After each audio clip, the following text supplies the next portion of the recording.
بسم الله الرحمن الرحيم وأنكحوا الأيام منكم والصالحين من عبادكم وإمائكم إن يكونوا فقراء يغنهم الله من فضله والله واسع عليم.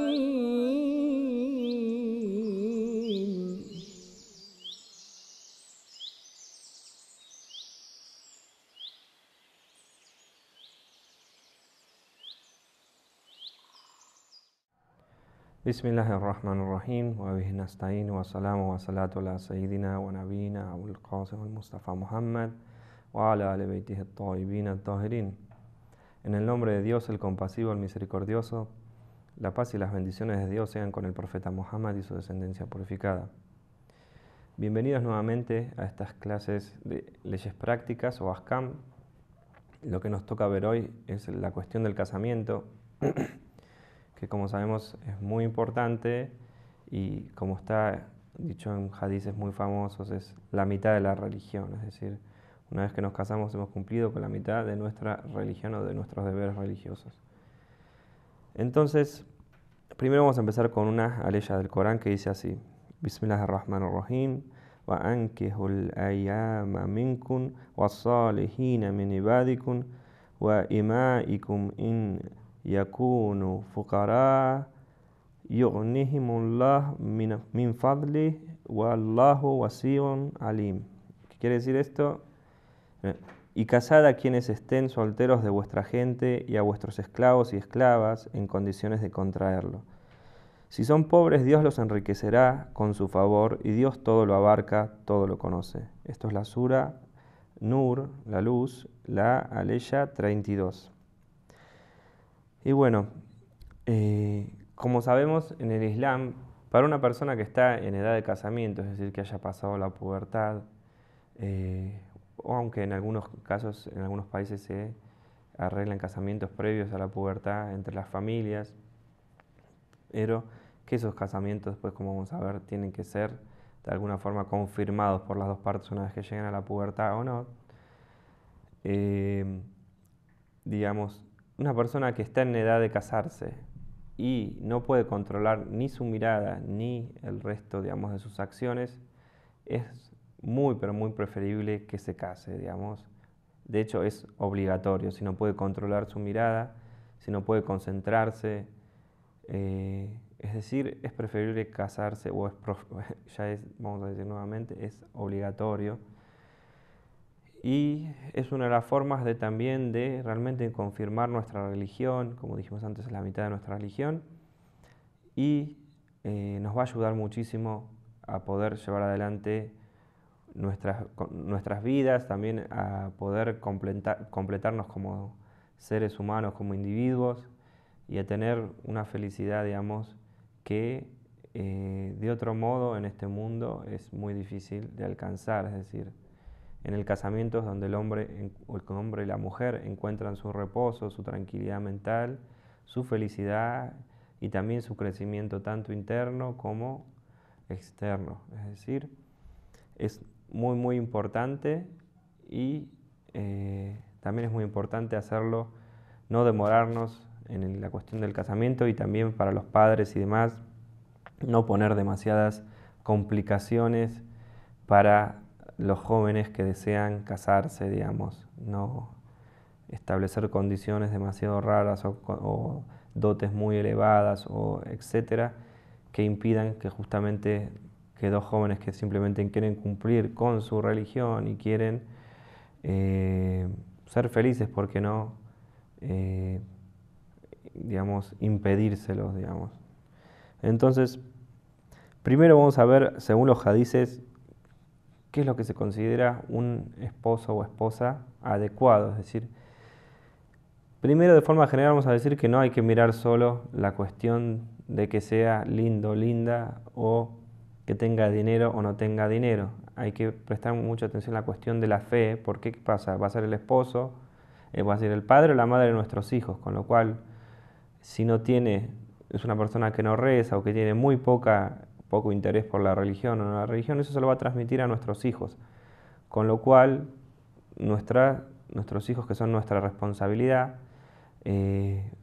va a ser un problema para nuestro futuro y vamos a tener que responder ante Dios en algún día, sabemos, porque son nuestra responsabilidad en la medida de nuestras posibilidades, obviamente, porque no somos dueños tampoco de sus vidas. Pero en el momento de casarnos, el hecho de elegir a un esposo o esposa que sea religioso, es importante, y que tenga ciertos valores espirituales sobre todo, es muy importante para que tengamos las generaciones que nos siguen, nuestros descendientes y demás, sigan siéndolo, si Dios quiere. Bien, en el caso del casamiento previamente tiene que establecerse, o previamente o en el momento al menos de conocerse mutuamente, sea de la primera vez, la segunda, tercera, tiene que haber un amor entre las dos personas, tiene que generarse un tipo de conexión que, bueno, en Occidente o en cualquier lado le vamos a decir amor, tiene que despertarse un interés fuerte entre las dos personas. ¿Cómo vamos a definir el amor o no el amor? Eso ya es otro tema y no corresponde a los libros de fiqh y demás. Pero bueno, tiene que haber un interés fuerte entre las dos personas y tiene que ser mutuo en la medida de lo posible. Lo siguiente, como condición previa, es muy preferible que haya una cuestión de castidad o virginidad previa tanto del hombre como de la mujer, y sobre todo si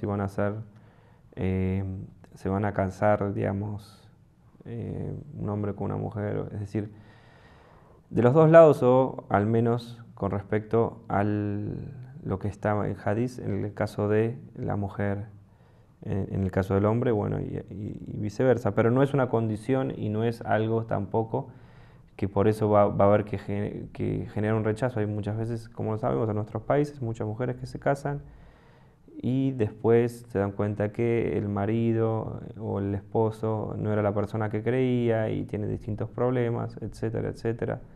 O sobre todo las cuestiones de a veces los divorcios porque una de las dos personas abandona la religión completamente, etcétera, digamos. Entonces, este tipo de condiciones son los ideales, vamos a decir, y en nuestros países esta condición específicamente a veces es difícil de que se mantenga, digamos. Tal vez si nosotros, en el caso de los no conversos, es decir, la gente que viene de familia islámica, es muy importante que los padres les sepan inculcar este tipo de valores a los chicos y que los casen rápido, que no los dejen sufrir y no los dejen, digamos, verse influenciados y dañados, tanto moral como físicamente, vamos a decirlo, por las sociedades en las que vivimos, que realmente hoy día Occidente a ese nivel es muy difícil de soportar, sobre todo para los jóvenes. Es una cosa muy difícil, digamos, de vivir.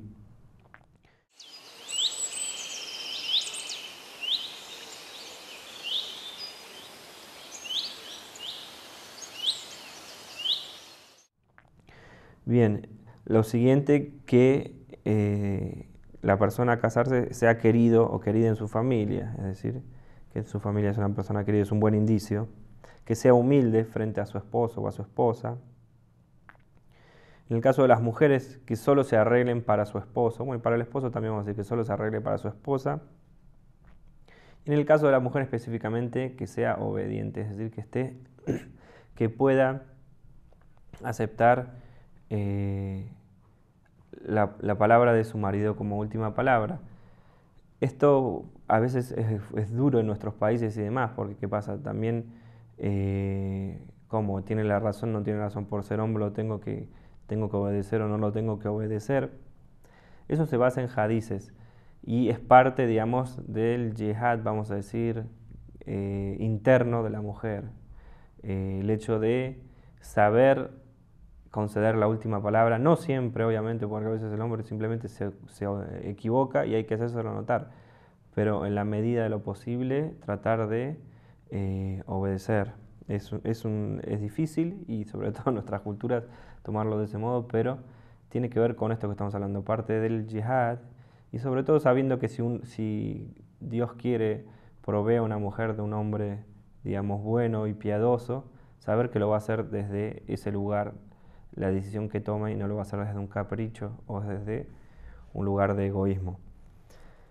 Bien, las cosas que son preferibles que no tenga una mujer o un hombre para casarse, bueno, primero, que no sea, que la familia, como habíamos dicho lo contrario anterior, que lo preferible es que la familia lo quiera, que le tenga una buena relación con su familia. En el caso contrario es que tenga una mala relación con su familia o que no lo quieran en su familia. Eso es un muy mal indicio.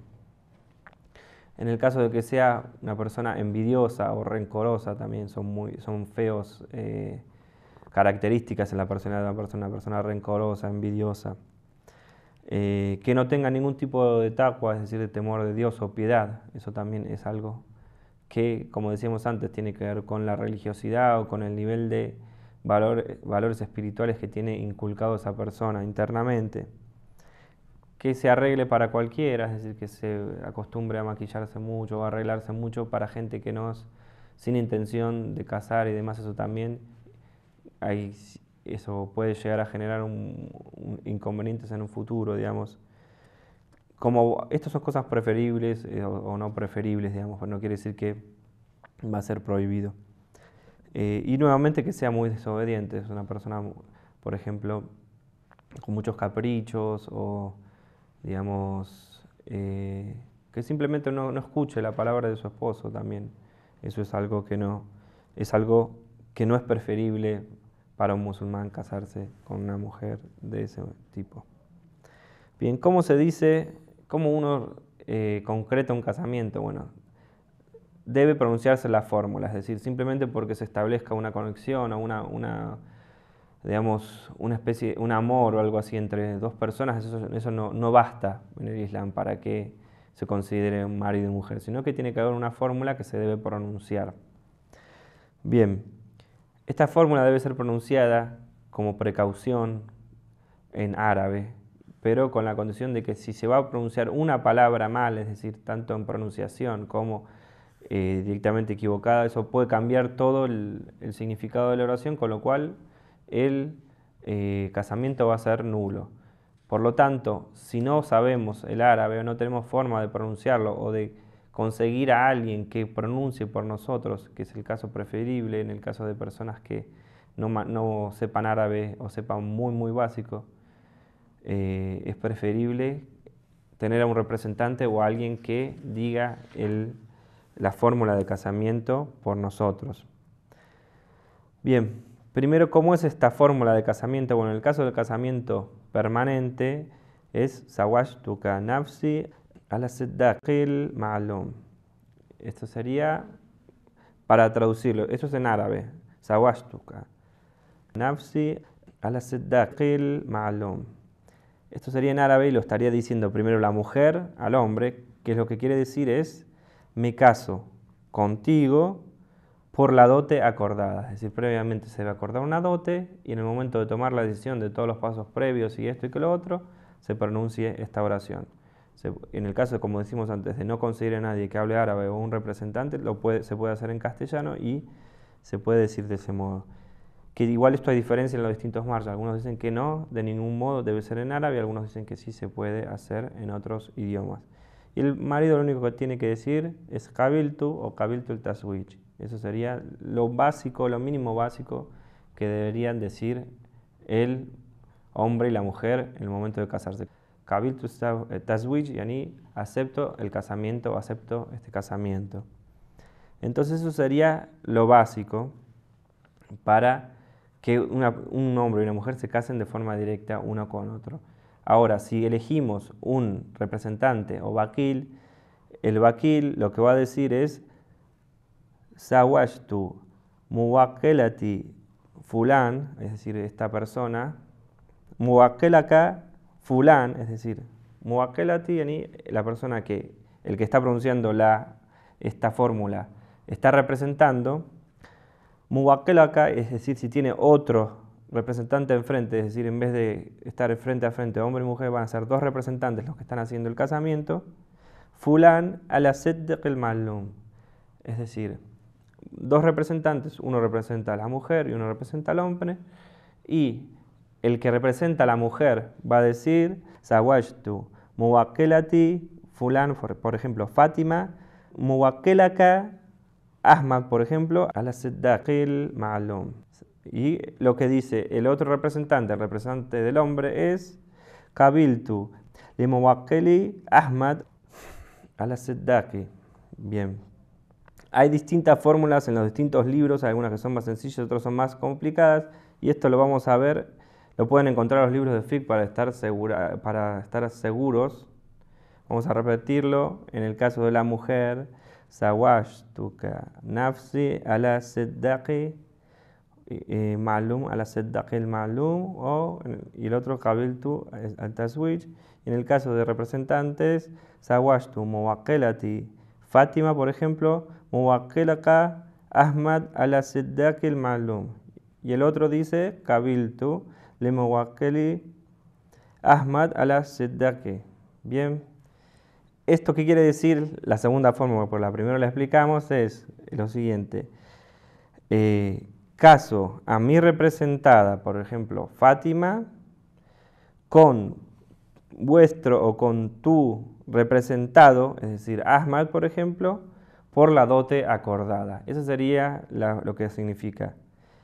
Ahora bien, puede ser que el hombre tenga representante y la mujer no, o que la mujer tenga representante y la mujer no, con lo cual vamos a reemplazar alguna de las partes. Pero como digo antes, en el caso de tener un representante, esto no hace falta que lo memoricen, pero lo van a encontrar en todas las risalas, en todos los libros de leyes prácticas, y lo van a poder memorizar de ahí. Pero básicamente, si lo van a decir en castellano, es como dijimos antes. O me caso contigo por la dote acordada y el otro lado acepto el casamiento, o caso a mi representada, fulana, porque empieza por la mujer, Fátima o fulana, con tu representado, Ahmad o Muhammad o Ali, quien sea, por la dote acordada. O en el caso, por ejemplo, que la mujer solo tenga representante y el otro no, caso a mi representada, fulana, con Ahmad, por la dote acordada, masalan. Y él, en ese caso, Ahmad diría, acepto el casamiento. Pero en el caso de que tenga un representante, lo que va a decir es, diría, acepto en representación de Ahmad el casamiento. El casamiento por la dote acordada. Acepto como representante de Ahmad o de fulano el casamiento. Bien. Y eso sería básicamente los distintos tipos de fórmulas de casamiento, de lo que es el casamiento, digamos, permanente. La clase que viene vamos a ver la cuestión del casamiento temporal. Espero haber sido claro. Assalamu alaikum wa rahmatullahi wa barakatuh. ربنا يا ربنا يا ربنا يا ربنا واغفر لنا وارحمنا يا ربنا ربنا يا ربنا يا ربنا واغفر لنا وارحمنا يا ربنا يا ربنا ربنا يا ربنا يا ربنا واغفر لنا وارحمنا يا ربنا ربنا يا ربنا يا ربنا ربنا